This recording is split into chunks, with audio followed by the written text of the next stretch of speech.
Olá pessoal, a partir de agora começa o programa Play no Enem em parceria com o Claretiano Rede de Educação. Um programa feito para quem quer se preparar para as provas do Enem e ingressar em uma universidade. Aqui, além das aulas que são ministradas pelos professores do Claretiano Colégio, você fica por dentro das informações sobre o Enem. E você que ainda não decidiu qual curso escolher, fique ligado na dica de hoje.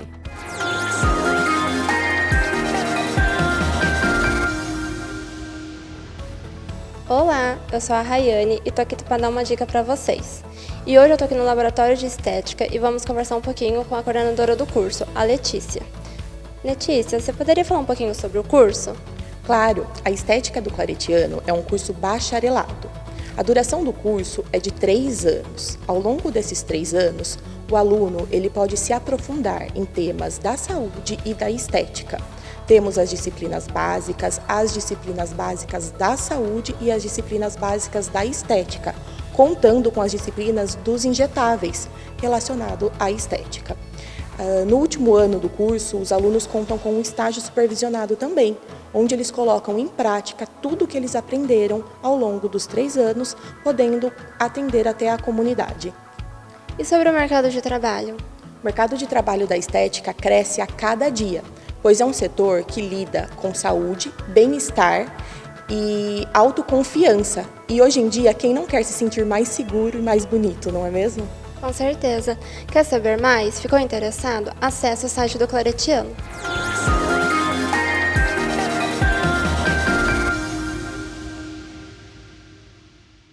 Ficou interessado? Então partiu estudar. E a aula de hoje é Ciência Forense com o professor Jorge Evangelista Correia.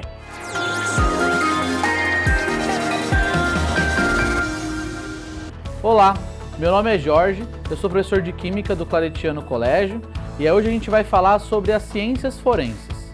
A ciência forense, ela é um tema que pode ser abordado aí no Enem de diversas formas, porque é interdisciplinar.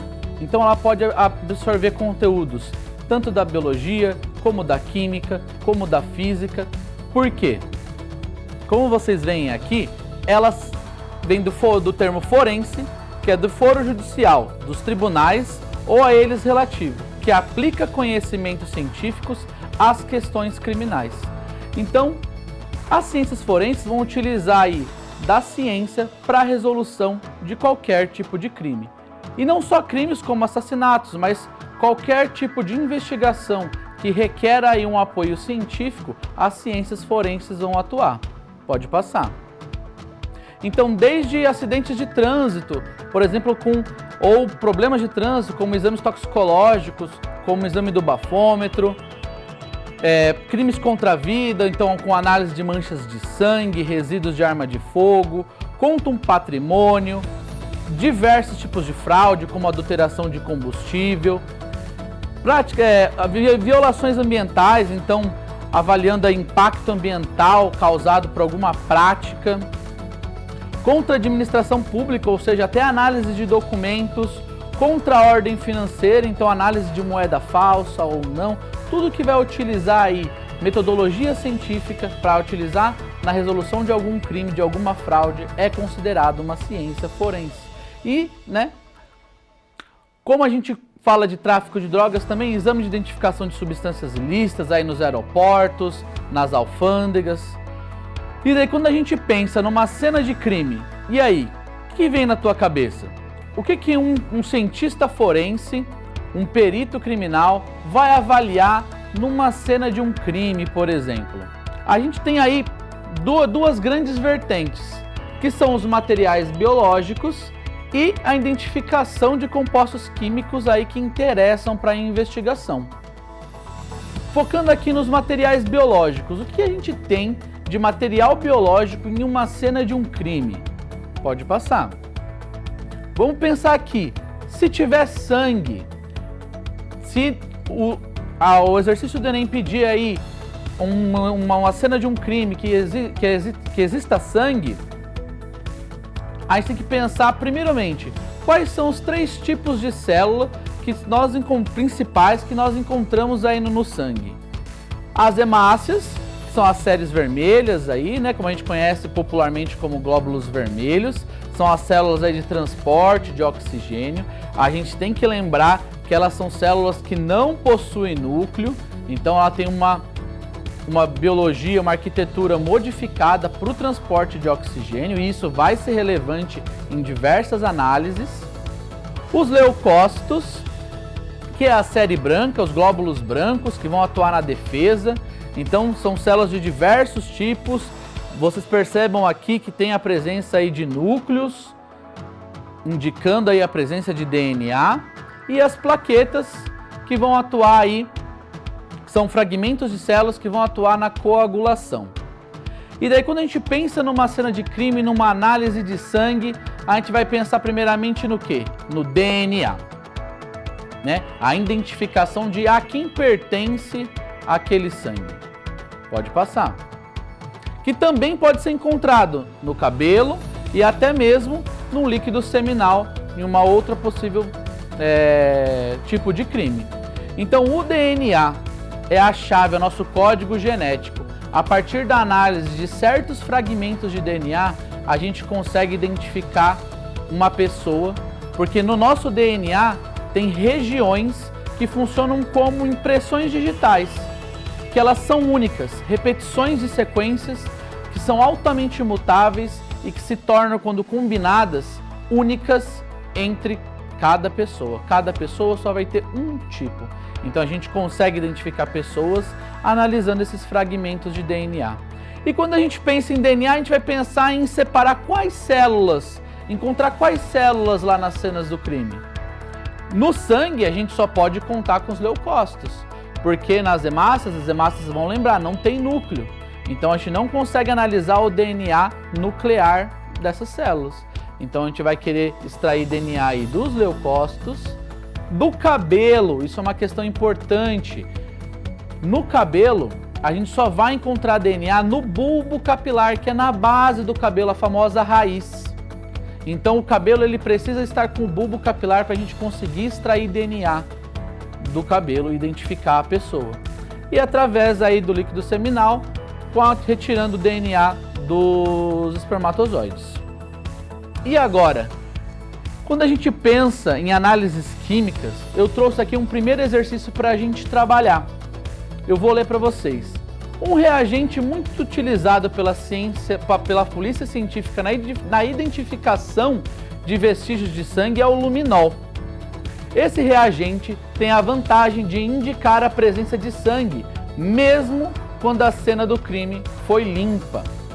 Então é um líquido que, quando reagir, ele vai brilhar um azul fluorescente, ok? Então, mas como que ele funciona? Uma solução contendo luminol, e aqui o nome dele, quimicamente, o 5-amino 2,3 hidrófitotalazina 1,4 diona, é misturado com peróxido de hidrogênio em meio básico. Isso vai ser importante, eu já explico para vocês. Gerando o composto 3-aminofosfatado com alguns elétrons excitados. Quando esses elétrons retornam ao estado fundamental, ocorre a emissão de luz. Então vamos olhar aqui a reação química. A gente tem o liminol, que vai estar numa mistura junto com quem? Com o peróxido de hidrogênio, que é a nossa água oxigenada, num meio básico. Por quê? Quando a gente deixa ele num meio básico, a gente permanece ele num estado não excitado. E o porquê do peróxido de hidrogênio? O peróxido de hidrogênio, ele quando entra em contato com o sangue, a gente vai lembrar lá das hemácias. As hemácias têm uma proteína para transporte de oxigênio que contém ferro. O ferro, e daí isso pode ser um tema de questão, ele funciona como um catalisador da reação de decomposição do peróxido de hidrogênio. Catalisador quer dizer que vai acelerar a reação, vai acelerar a decomposição do peróxido de hidrogênio. Acelerar quer dizer que reduz a energia de ativação para aquela reação acontecer. Não se esqueçam disso. Quando falar de catalisadores, sempre lembra, redução da energia de ativação. Toda reação precisa de uma energia mínima para acontecer e o catalisador auxilia reduzindo essa energia de ativação, permitindo com que a reação ocorra de forma mais espontânea. Então acaba acelerando essa decomposição. Quando acelera, o oxigênio ele vai atacar a molécula aqui do luminol, retirando esses nitrogênios da molécula e substituindo aí por o oxigênio. Quando esse oxigênio ele fica excitado, os elétrons saltam da camada de valência e na hora que voltam, essa energia é liberada em forma de luz e mostra esse espectro azulado aqui, meio fluorescente. Então, ele vai reagir positivamente com o sangue, porque no sangue contém o ferro que está lá nas hemácias. Então o ferro vai decompor o peróxido, que vai fazer com que o luminol fique aí no seu estado, ocorra uma reação, esse luminol fique no estado excitado, liberando luz. Mas aí você pode perguntar, nossa, então aonde tiver sangue, mesmo se limpar, reage? Reage. Mesmo com uma boa limpeza, você não retira 100% dos resíduos de sangue. E é por isso que reage. E daí uma questão que vocês podem parar para pensar. Poxa, é só com sangue que reage? O luminol é específico? Não. Aonde eu tiver ferro, por exemplo, numa mesa de ferro, num carro, o luminol vai reagir do mesmo jeito. Porque aonde tiver ferro, vai acontecer a catálise do peróxido de hidrogênio e essa reação vai acontecer. E essa reação acontece com algumas outras moléculas também que vão atuar acelerando a decomposição do peróxido. Então tem que tomar cuidado. O luminol é apenas um indicativo e não a prova concreta. Pode passar. Então vamos ver para a primeira pergunta. A reação entre luminol e peróxido de hidrogênio pode ocorrer logo quando os reagentes são misturados, porém ela é muito lenta, o que impossibilita a visualização e a emissão de luz.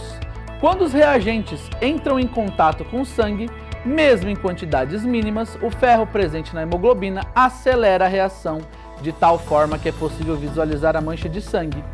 Do ponto de vista químico, determine qual é o papel do ferro nessa reação. Esse processo permite identificação de pessoas? É o que a gente estava falando. Qual é o processo, qual é o papel do ferro? Atuar como um catalisador da decomposição da água oxigenada, que é o peróxido de hidrogênio, acelerando aí a reação química e ela vai ficar mais intensa. Esse processo vai permitir a identificação de pessoas? Não. Esse processo não é específico. Ele não atua indicando ou não pessoas, e sim a presença ou não de sangue ou até mesmo de outros componentes que podem aí atuar na catálise do peróxido de hidrogênio. Ele é apenas um indicativo, que fique bem claro isso, tá bom? Então, considerando a descrição do teste do luminol apresentada no item anterior, determine se ele pode ser usado para identificar sangue em qualquer material. Daí a gente pensa, pô, o sangue está num carro com metal lá exposto, numa mesa de metal, vai funcionar? Não, ele vai reagir com tudo. Então, não é em qualquer material que o luminol indica a presença de sangue, tá bom? O resultado positivo para o teste de luminol em uma cena de crime permite que o perito concluir que é sangue humano? Justifique sua resposta. Então, é só o nosso sangue que contém ferro para transporte de oxigênio? Não.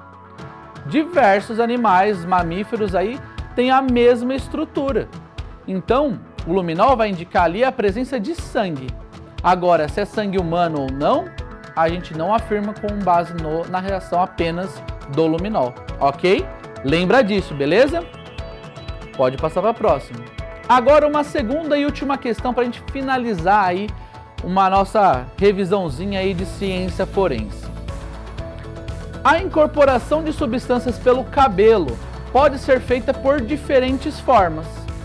Difusão da substância do sangue que nutre o cabelo para o folículo piloso, que constitui a base do crescimento, difusão de substâncias das secreções corporais, ou como suor, sebo, para a haste do cabelo durante seu crescimento.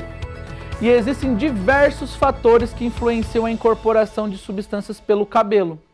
Um dos mais importantes é a lipofilicidade. O que é lipofilicidade?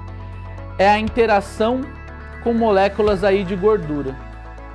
Então, a diluição dessas moléculas pela gordura.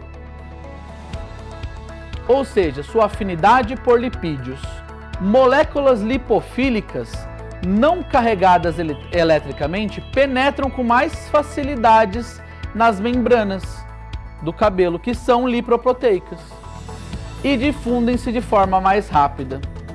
A anfetamina e a metanfetamina são duas drogas de abuso que causam os malefícios aos usuários. Ambas podem ser detectadas em fios de cabelo, porém uma delas apresenta maior capacidade de acumulação. Levando em consideração apenas as fórmulas estruturais, indique qual pode ser encontrada em maior quantidade de fio de cabelo. Então aqui nessa questão ele está falando que as drogas ou qualquer substância que a gente pode ter em contato, elas são absorvidas aí pela nossa corrente sanguínea, que vai irrigar os nossos folículos capilares, e isso pode ser difundido aí pro cabelo pela habilidade, pela facilidade com que essas moléculas têm com os lipídios das membranas. E aqui a gente tem um desenho de duas moléculas, a anfetamina e a metanfetamina. A pergunta é, qual delas pode ser encontrada em maior quantidade? Qual delas é mais fácil da gente identificar no cabelo? Para isso a gente tem que analisar as estruturas químicas dessas duas moléculas. Quando a gente fala aí de lipofilicidade, a gente também tem que falar de polaridade. A gente tem que lembrar, gordura é o oposto da água. A água, ela é polar, ela tem carga, então ela dissolve substâncias semelhantes. A gordura, os lipídios, não tem carga, são estruturas de moléculas que só possuem, na sua grande maioria, na sua maior parte da estrutura, carbono e hidrogênio, que nas suas relações aí de ligação não possuem uma carga tão alta. Então, na hora que a gente analisa essas duas moléculas, a gente tem que enxergá-las como apolares, ou seja, lipofílicas. Cada tracinho desse representa uma ligação covalente entre os carbonos. E a quantidade dessa cadeia carbônica vai determinar o potencial lipofílico dessa molécula. Ok? Então, olha quem mais está aqui. Nesses tracinhos a gente só tem carbono e hidrogênio. Só que a gente tem a presença do nitrogênio. O nitrogênio, ele é um dos 3 átomos mais eletronegativos da nossa tabela periódica. É o flúor, oxigênio e nitrogênio. Quando a gente encontra esses 3 átomos na molécula, eles são eletronegativos, eles puxam os elétrons, eles tendem a puxar mais elétrons para eles. Então eles criam uma carga, uma polaridade nessa molécula. Então, nessa ponta aqui da anfetamina e nessa ponta da metanfetamina, a gente tem uma certa polaridade. O que vai determinar é a diferença, é a proporção entre regiões polares e a região apolar. Então, quanto maior a região apolar, mais lipofílico ela é. Então, aqui a gente tem que estabelecer quem tem a maior cadeia carbônica, se é a anfetamina ou a metanfetamina. Pode passar. Vamos contar aqui, ó. Então, aqui eu grifei a região polar dessa molécula devido à presença aí do nitrogênio. E aqui a cadeia carbônica. Vamos ver quantos carbonos a gente tem em sequência até a gente chegar nessa região polar. Na anfetamina, 1, 2, 3, 4, 5, 6, 7. O oitavo já está aqui em contato com o nosso nitrogênio. Agora na metanfetamina, 1, 2, 3, 4, 5, 6, 7, 8 e a gente tem uma ramificação aqui de CH3. Essa ramificação aqui dá essa cadeia carbônica, que é só carbono e hidrogênio, uma ramificação a mais, um número de carbono a mais. Então, em comparação, a metanfetamina vai ter uma região apolar maior do que a do que a anfetamina. E, portanto, vai ter a que tiver mais facilidade para passar e se acumular no cabelo é a que tiver a maior lipofilicidade, que é a que tiver a maior cadeia. Então, portanto, a metanfetamina é a que tem mais facilidade entre as duas, tem a maior lipofilicidade para poder se acumular no cabelo. Gente, eu espero que vocês tenham gostado. A ciência forense tem diversos temas. Ela pode ser abordada pela física, pela matemática, pela biologia, pela química. Então, estudem e se caso cair alguma coisa de ciência forense, fique esperto, hein? Valeu e muito obrigado!